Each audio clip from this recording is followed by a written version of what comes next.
أعوذ بالله من الشيطان الرجيم بسم الله الرحمن الرحيم يا أيها الذين آمنوا استعينوا بالصبر والصلاة إن الله مع الصابرين اے ایمان والو مدد طلب کړئ د الله تعالی نه په صبر کولو سره او په مانځه کولو سره یقینا الله پاک ملګری دی د صبرناکو خلقو اوس د دې ځای نه وروستو الله پاک دی امت ته څه کارونه حواله کوي نو د هغې نه مخکې ورته څه تنبیحات ذکر کوي هغې کې اول دا دی چې تاسو باندې به مختلف احوال راځي د هغې مقابله او په صبر او په مانځه سره کوئ تر دې چې تاسو باندې به د الله په دین کې د نفسونو قرباني هم راځي وجلې کېږئ به شهیدان کېږئ به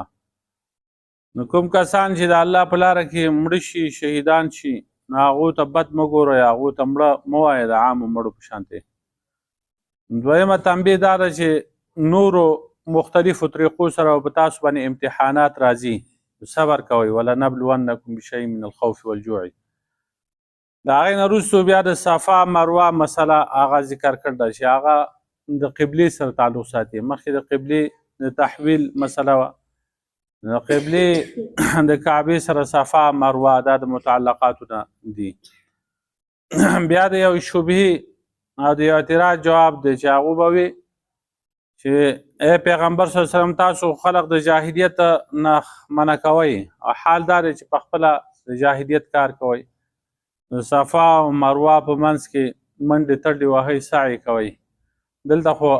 اصاف او نایله هغه بوتانو تاسو دا کار ولې کوئ نو د هغې جواب کوي چې دا د جاهلیت کار نه دی بلکې دا د اسلام د شعایرو نه دی نو په دې باندې اعتراض کول دا صحیح نه دي بیا کوم کسان چې حق پټوي د نبی علیه السلام د حقانیت په باره کې هغو ته دلایل واضح ښکاره شوي دي او بیا هم پټوي هغو ته زجر دی او د آخرت تخویف یره ورکول دي د توبې شرطونه دا پکې ذکر کړي دي او کافرانو ته د آخرت تخویف او یره ورکړې ده بیا په وإلهکم اله واحد لا اله الا هو الرحمن الرحیم په دې سره مسلمانانو ته د هغو عقیده هغه سپارلې ده محبت کوئ نو د یوازې د الله سره کوئ ډېر خلق داسې دي چې هغو د مشرکان چې د الله نه سوا د نورو خلقو سره محبت کوي د الله سره شریکان جوړ کړي دي هغې نه براعت وکړئ په ورځ د قیامت به ستاسو دا عقیده پکارېږي چې ستاسو د الله سره مینه محبت په هغه باندې ایمان راوړئ او ستاسو معبود یو دی د مخکې سره د دې تعلق او ربط دا دی چې د انسان دوه حالته دي یو د خوشحالۍ حال دی او بل حال په دغه کې حالت شکري سړی خوشحاله نو شکر به ادا کوي دویم د تکلیف حال دی په دې کې چې کوم دی هغه صبر کول دي او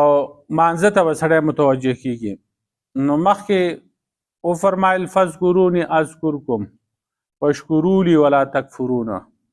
ذکر کوئ او شکر کوئ نو دلته وایي چې ای مؤمنانو د الله نه امداد وغواړئ په صبر سره او په مانځه سره صبر کوئ یا مونځ کوئ نور آداب ورته وښودله حدیث کې هم دغه شانتې راځي چې عجبا لامر المؤمن ان امره كله له خیر وليس ذلك لاحد الا للمؤمن تعجب دی په کار د مؤمن باندې چې د هر یو کار چې دی هغه د خیر دی هر یو کار د ده لپاره د فایدې دی د خیر دی او دا خصوصیت چې دی دا صرف په مؤمن کې دی که ده ته خوشحالي ورسي نو دی شکر وکړي نو دا هم د ده لپاره غوره کار دی او که ده ته څه تکلیف ورسي نو صبر کوي نو دا هم د ده لپاره غوره دی ان اصابته سراء شکره فکان خیرا له وان اصابته ضراء صبر فکان خیرا له خوشحالي ورته رسي په هغې باندې د شکر ادا کوي دا هم د فایدې کار دی او که تکلیف ورته ورسي نو په هغې باندې دی صبر کوي نو دا هم د خوشحالۍ او غوره کار دی نو د صبر او ابتلا مسله ځکه هغه ذکر کوي چې په دې کې تنبیه ده چې په تاسو به غټ غټ کارونه هغه راځي مقرریږي به نو په هغې کې د صبر نه کار واخلئ جهادونه فرض کېږي عشر ورکول دي زکات ورکول دي روژې دي قصاص به فرض کېږي لکه په دې صورت کې ډېر مختلفه هغه احکامات بیانېږي نو دې ټولو کې چې کوم دی هغه صبر هغه ضروري دی دویم دا چې په تېر شوي آیات کې فذکروني کې ټول عبادات او په وشکروني کې د ټولو نعمتونو شکر هغه لازم وګرځو دا دواړه ادا کوله هغه بغیر د دې کارونه نه کېږي چې سړی به صبر کوي او مانځه پابندي به کوي نو مؤمن به بل ربط دام دی چې مؤمن به هر وخت عبادت کوي او دا په څلورو طریقو سره چې د الله پاک احکامات ومني او کوم کارونه چې د نه کولو د هغې نه ځان وساتي دویم دا دی چې د الله د نعمتونو په وخت کې شکر ادا کړي دریم دا دی چې صبر وکړي په وخت د مصیبت راتلو کې څلورم دا چې هغه د ګناه په وخت کې توبه وباسي خپېمانتیا وکړي نو دلته د مؤمنانو هغه تربیت هغه مقصد دی چې هغه د عباداتو ټول اقسام دی پوره کړي نو یا ایها الذین آمنوا استعینوا بالصبر والصلاة اے مومنانو تاسو مدد حاصل کړئ د الله نه په صبر او په مانځه سره یا ایها الذین آمنو اے هغه خلکو چې تاسو ایمان راوړئ او د یهودو او نصاراو په شانتې نه راشئ په دې آدابو باندې په دې اوامرو باندې عمل وکړئ نو هغې کې استعینوا بالصبر والصلاة دې یو معنا دا ده چې د الله نه مدد حاصل کړئ په وسیله د صبر او مانځه سره یعنی د الله مدد په صبر او په مانځه سره راځي دویم دا دی استعینوا علی قضاء حوائجکم بالصبر والصلاة خپلو حاجتونو پوره کولو لپاره د صبر د مانځه نه کار واخلئ حدیث کې هم دغه شانتې راځي کان رسول الله صلی الله علیه وسلم اذا حزبه امر صلى کله به چې نبي علیه السلام ته څه مشکلات پیښ شول نو مانځه ته متوجه شو مونځ به یې کوو نو په مانځه سره دیني او دنیوي مشکلات ټول حل کېږي د زړه هغه سختي هغه ختمیږي نو دلته وقف دی بیا یعنی صبر به کوئ اگر که د الله په لاره کې قتل کړی شئ ځکه چې ان الله مع الصابرین د دې وقف نه وروسته ان الله مع الصابرین یقینا الله پاک د صبرناکو خلقو سره دی چا کې چې د صبر مادی نو هغه کس د الله پاک ډېر خوښي نو د ګناه نه صبر په مصیبتونو باندې صبر د الله په طاعات او عبادات او نیکو اعمالو باندې صبر نو اوس دلته صبر او صلات چې کوم دی د دې تخصیص یې کړی دی د دې وجه دا ده چې په باطني اعمالو کې سخت ترین عمل چې دی په نفس باندې هغه صبر دی او په ظاهري اعمالو کې په انسان باندې مشکل کار چې دی هغه مونځ دی ځکه چې په مانځه کې د دنیا نه هغه انقطاع راشي الله پاک ته توجه راځي نو دا دواړه ځکه ذکر کړي دي او مع الصابرین الله پاک د صابرینو سره دی معیت عملګرتیا ته وایي او دا معیت خاصه دی چې د الله تعالی په محبت او د هغه په نصرت او قربت باندې هغه دلالت کوي یعنی الله د صبر کوونکو سره محبت کوي په سختو ځایونو کې الله پاک د هغو مدد کوي هغو ته نږدې کېږي د هغوی مشکلات ختموي حاجات د هغو پوره کوي دغسې معیت سورة توبه آیت نمبر 40 کې راغلی دی سورة نحل کې 128 سورة طه 36 46 کې سورة عنکبوت آیت نمبر 69 په دې کې ذکر شوي دي دا مؤمنانو پورې خاص دی معیت او د معیت یو بل قسم هم دی چې هغه معیت عامه دی الله تعالی په علم او قدرت سره په خپلو بندګانو سره دی په خپل علم او قدرت سره د خپل بندګانو سره دی لکه وهو معکم اینما کنتم دا الله پاک د تاسو سره دی هر ځای کې تاسو یې دغه بیا سورة حدید د 4 نمبر آیات کې سورة مجادله کې 2 نمبر آیات کې دا ذکر دی وهو معهم اینما کانوا دا الله پاک د هغوی سره دی په اعتبار د علم او د قدرت هر ځای کې دوی